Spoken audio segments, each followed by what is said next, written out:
Assalamualaikum warahmatullahi wabarakatuh. Nama saya Anissa Fitriani Hakim dengan NIM 20109011042. Pada kesempatan kali ini, saya akan menjelaskan terkait mata kuliah komunikasi multikultur dengan bab strategi mengatasi konflik antar budaya. Oke. Langsung saja. Pertama-tama saya akan menjelaskan apa itu definisi konflik. Istilah konflik berasal dari bahasa Latin yaitu kata kon yang berarti bersama dan fligere yang berarti beraturan atau tabrakan. Istilah konflik sosial mengandung suatu rangkaian fenomena pertentangan dan pertikaian antar pribadi. Nah, menurut KBBI, konflik artinya pertentangan atau percekcokan. Dalam KBBI, konflik artinya pertentangan atau percekcokan. Pertentangan sendiri muncul dalam bentuk pertentangan ide, fisik, ataupun antara dua belah pihak yang berseberangan pendapatnya, sehingga dapat disimpulkan bahwa konflik merupakan percekcokan, perselisihan, atau pertentangan yang terjadi antar individu atau masyarakat dengan adanya sebab suatu tujuan yang diinginkan, namun cara penentangannya terjadi suatu ancaman hingga kekerasan fisik. Terus ada faktor-faktor yang menyebabkan konflik.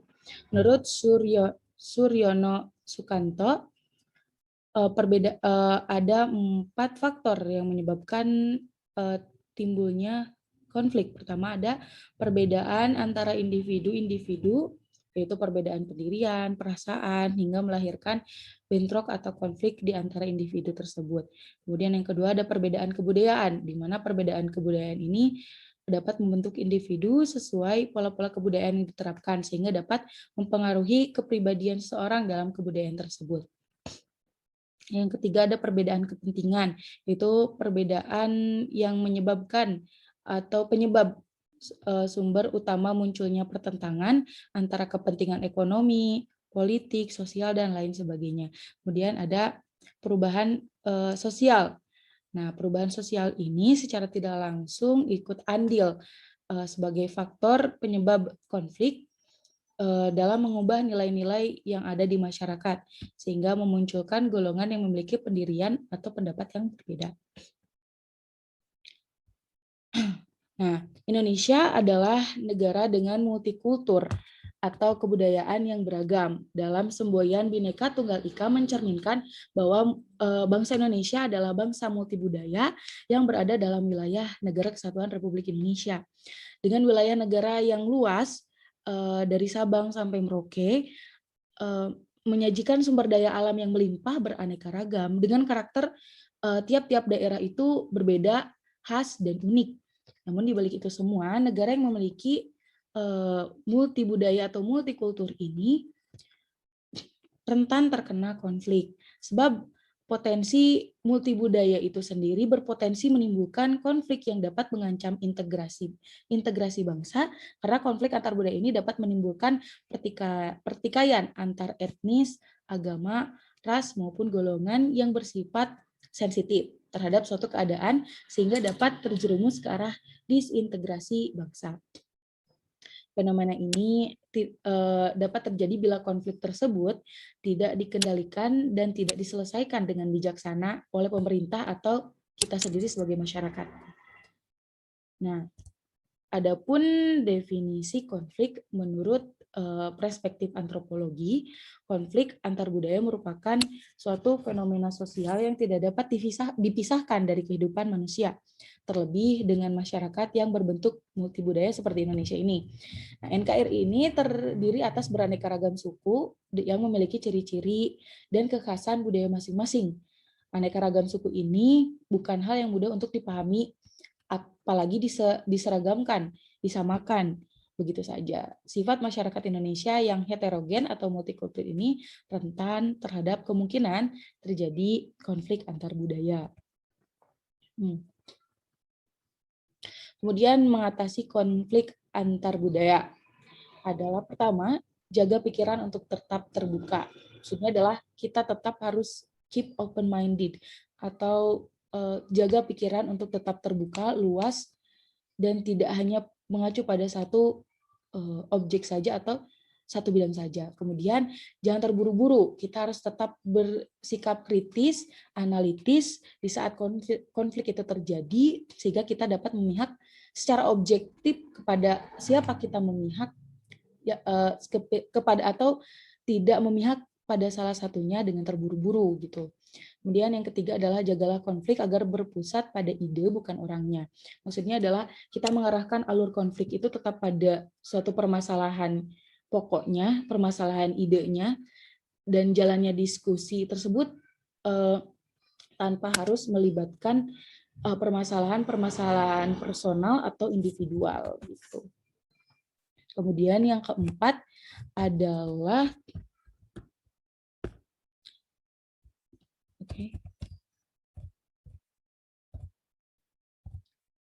Kemudian yang keempat adalah mengembangkan teknik untuk menghindari konflik.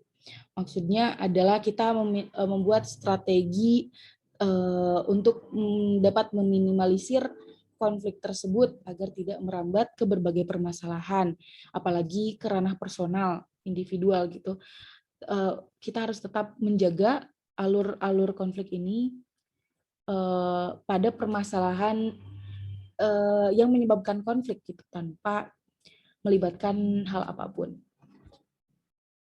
Kemudian ada di sini strategi menyelesaikan konflik. Nah, di sini ada mengadakan diskusi untuk penentuan proses pengambilan keputusan dan kriteria yang diperlukan sebelum memutuskan secara mutlak.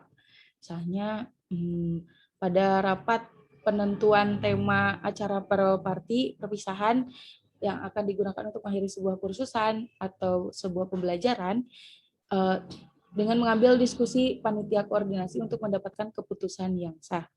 Nah, kita juga itu perlu mengadakan diskusi, ya kan, untuk memutuskan tema apa yang akan dipakai saat acara tersebut. Kemudian yang kedua, mendorong anggota tim untuk menyampaikan pendapat atau bertanya dengan senang hati. Maksudnya kita sebagai pihak yang mendorong anggota tim atau kita menempatkan diri kita untuk mendorong anggota tim, kan di dalam satu diskusi pasti memiliki gagasan atau ide yang beragam gitu.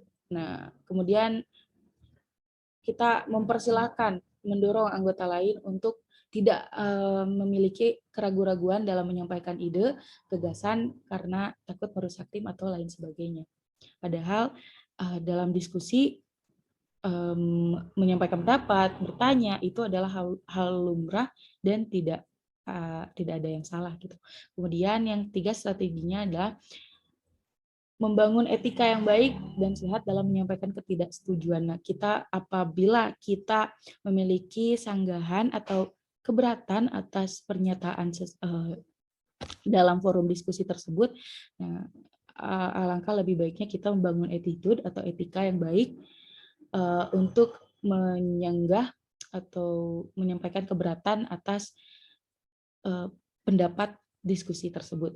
Kemudian yang keempat, yang terakhir, menciptakan suasana konflik yang tidak menggiring dan sehat. Nah, maksudnya dengan mengubah topik pembicaraan bila dirasa diskusi telah terlalu menekan isu yang dapat memancing keributan, atau apabila kita bisa menyediakan aneka makanan dan minuman untuk mengalihkan konsentrasi, mengalihkan pembicaraan bila dirasa suasana semakin memanas.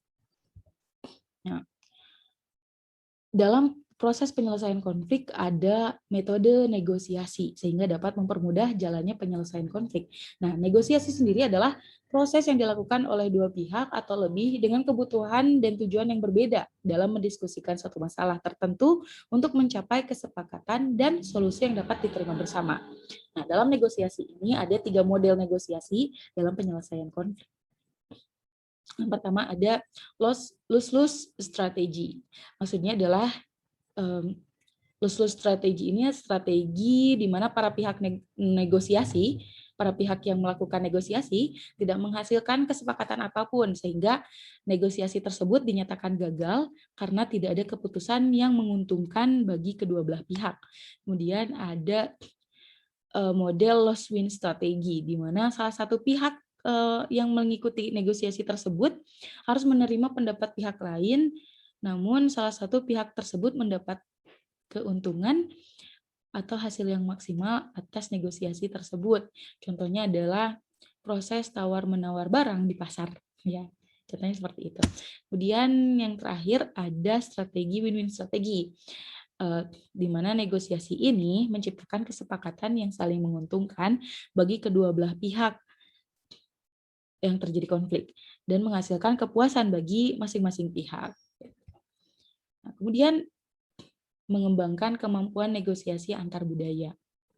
Nah, ada cara-cara untuk melatih atau mengasah kemampuan negosiasi kita, negosiasi antar budaya kita untuk lebih baik. Nah, pertama adalah kita memberikan kesempatan dan persetujuan dari berbagai perbedaan dengan dasar asas kebermanfaatan. Jadi kita memberikan peluang dari setiap perbedaan pendapat dan dengan memiliki asas pendapat tersebut memiliki kebermanfaatan untuk semuanya. Kemudian yang kedua adalah mempelajari bagaimana menjadi pendengar yang baik saat orang lain berpendapat. Kemudian bila kita mempunyai gagasan atau ide lain, kita kemukakan dari sudut pandang pribadi secara analitis, tapi juga dengan santun. Kemudian yang ketiga, saling menghargai dan saling toleransi atas perbedaan pendapat, perbedaan yang ada. Dan yang keempat adalah menggunakan situasi dan kondisi yang tepat, kemudian penggunaan diksi dan kata yang sopan santun, hingga attitude atau manner atau bersikap dalam berpakaian dan komunikasi nonverbal lainnya dengan baik dan santun gitu.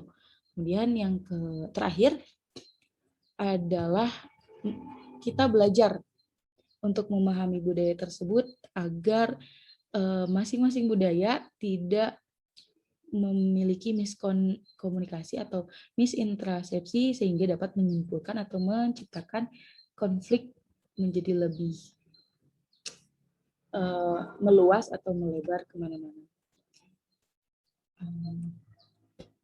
Mungkin itu yang bisa saya jelaskan.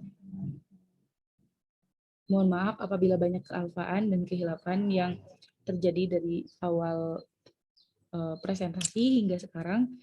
Mudah-mudahan bermanfaat, khususnya buat saya, umumnya buat kita semua. Cukup sekian. Wabillahi taufiq wal hidayah. Assalamualaikum warahmatullahi wabarakatuh.